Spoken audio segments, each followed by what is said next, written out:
You wake before dawn. The air is cool and damp against your skin. You stretch your arms slowly, feeling the familiar ache deep in your shoulders, the tightness in your lower back. You sit up on your thin mattress. The room is dark. You can hear the first birds beginning their morning songs. Another day begins. You move through the darkness to your storage shed. The wooden door creaks as you push it open. Your hands find the wooden buckets by touch alone. You lift one, testing its weight. Empty. Light. You lift another. Your fingers trace the iron bands that hold the wood together. You arrange them near your carrying pole, which leans against the wall. The wood is smooth from years of handling, polished by your palms. You check each bucket for cracks. You run your fingers along the edges, feeling for splinters, for gaps. Everything must be ready. A leaking bucket means lost product. Lost product means lost money. You gather the ash from yesterday's fire. You scoop it into a small canvas sack. The powder is fine and gray. You attach it to your belt. You pick up your ledger, wrapped carefully in oiled cloth to protect it from moisture. You unwrap it and flip through the pages in the dim light. The Tanaka household, 2 adults, 3 children, good diet. The Sato residence, merchant family, excellent quality. The Yamamoto place, behind on payment by 3 days. You review your route in your mind. The merchant district first, while the streets are still empty. Then the samurai quarter, where you must be more discreet. Then the residential blocks. You know every house. You know every family. You know which ones pay on time and which ones make excuses. You hoist the pole across your shoulders. The buckets hang on either side, swaying slightly. You step into the empty street. Your feet know the way. Left turn at the corner shrine. Right turn past the closed noodle shop. Straight ahead through the narrow alley. The sky begins to lighten, turning from black to deep blue. You walk faster. Time matters in this work. You arrive at the first house. You set down your buckets carefully, quietly. You knock gently on the back gate. 3 soft taps. You wait. You hear footsteps inside. A servant appears, a young woman tying her apron. She bows slightly. "Good morning," she says. "Good morning," you reply. You hand over an empty bucket. She disappears inside and returns with a full one. You can smell it immediately. Rich, well-fed household. You inspect the contents carefully. You look for stones, for broken pottery, for trash, for anything that doesn't belong. This one is clean. Good. Quality is excellent this week, you say. The master has been entertaining guests, she explains. You nod. This means the price should reflect it. You pour the contents into your large transport bucket. The liquid sloshes. You sprinkle ash on top. The smell lessens slightly. You make a mark in your ledger with your brush. You move to the next house. You repeat this action. House after house, bucket after bucket. Your movements become automatic now. Knock, exchange, pour, ash, record, move on. Knock, exchange, pour, ash, record, move on. At the Yamamoto residence, you knock 4 times. You wait longer than usual. Finally, an older man opens the gate. He avoids your eyes. "Good morning, Yamamoto-san," you say. "Ah, yes, good morning." You hand him the empty bucket. He brings the full one. But before you take it, you clear your throat. "Yamamoto-san, there is the matter of payment. 3 days now." Yes, I know. Business has been slow." "I understand," you say, keeping your voice neutral. "But I also have obligations. The farmers expect payment when I deliver. If you cannot pay today, I will need to adjust our arrangement." He shifts uncomfortably. "Tomorrow? I will have it tomorrow." "Tomorrow evening," you say firmly. "Otherwise, I must find another household for this route." He nods quickly. You take his bucket. You inspect it. You pour it. You make a note. Payment due tomorrow. No more extensions. The sun rises higher now. You feel its warmth on your back, on your neck. Your buckets grow heavier with each house. The weight pulls down on your shoulders. You shift the pole to the other shoulder.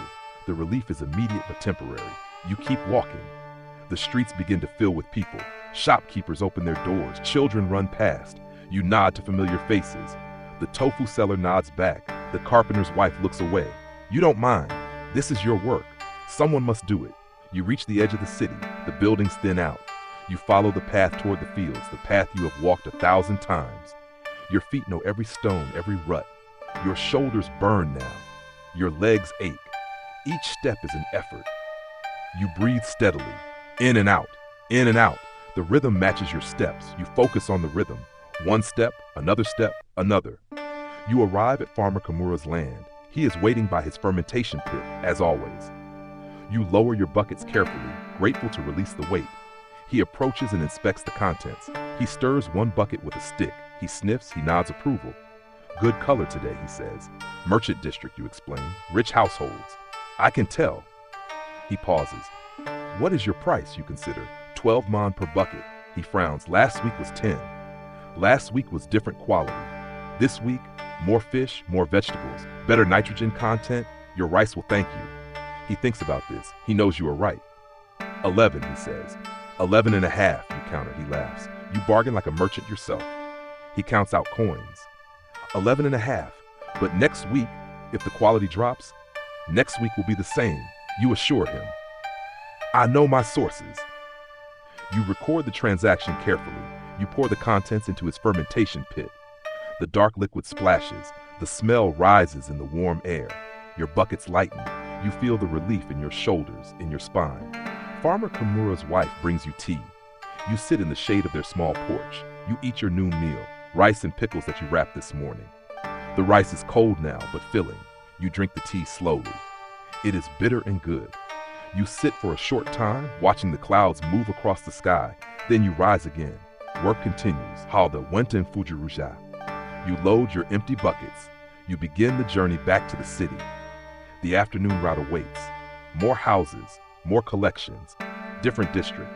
Your body moves automatically now. You don't think about each action. Your hands know what to do. Your feet know where to go. You collect from the second district. These houses are smaller. These families are poorer. The servant who answers is a young boy, maybe 10 years old. He struggles with the bucket. You help him lift it to the gate. Thank you, he says quietly. You inspect the contents. They are thinner, more watery, less valuable. You make notes of this. You will adjust your prices accordingly when you deliver tomorrow. Perhaps 8 mon per bucket, maybe 7. At one house, a woman comes to the gate herself. She looks tired. There are children crying inside. I am sorry, she says before you can speak. We cannot pay this month. You look at her. You see the exhaustion in her face. You see the patches on her kimono. The bucket is still full, you observe. Yes, but then I will take it, you say. We will settle the account next month. Her eyes widen. Truly? Truly. But next month, the full amount. She bows deeply. Thank you. Thank you. You take the bucket. You continue your rounds. You think about your own lean months years ago. Someone showed you kindness then. You remember. You continue through the afternoon district, house after house. The sun moves across the sky. Your shadow grows longer. At one gate, you meet another collector, old Watanabe from the north route. He sets down his buckets. You set down yours. You both straighten your backs slowly. How is the day? He asks. The usual. Heavy. Yours? The same. My back is not what it was. None of our backs are what they were, you say. He laughs, a dry sound. True enough. Did you hear about the new regulations? What regulations? The ward officials. They want better documentation, more detailed records of sources and destinations. You sigh. More paperwork. More paperwork, he agrees, as if the work itself is not enough. You both stand there for a moment, two men in the same trade, sharing the same burdens. Then you bow to each other and continue on your separate routes. The sun begins to sink. The sky turns orange, then pink. You make your final collections. Your last bucket fills. You turn toward your warehouse.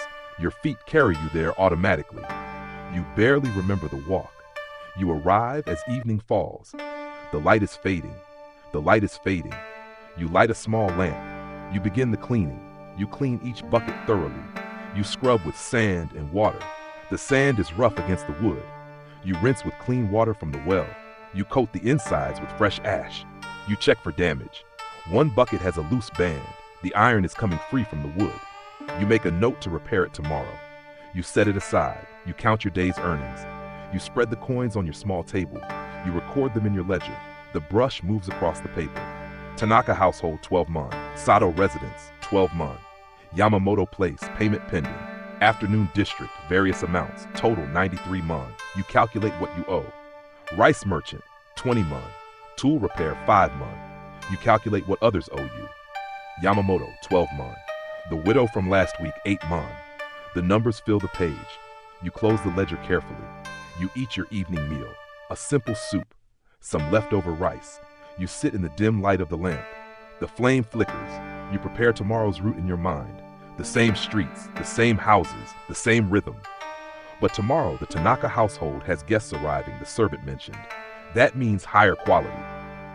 You can charge more to Farmer Kimura. And you must collect from Yamamoto. No more delays. You wash your bowl. You bank the fire. You blow out the lamp. You lie down to sleep. Your body sinks into the mattress. Your muscles slowly unknot, releasing the day's tension. You close your eyes. You can still feel the weight of the pole on your shoulders.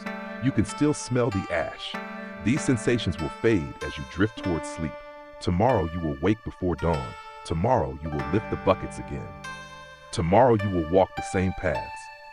Tomorrow you will bargain with farmers. Tomorrow you will chase payments.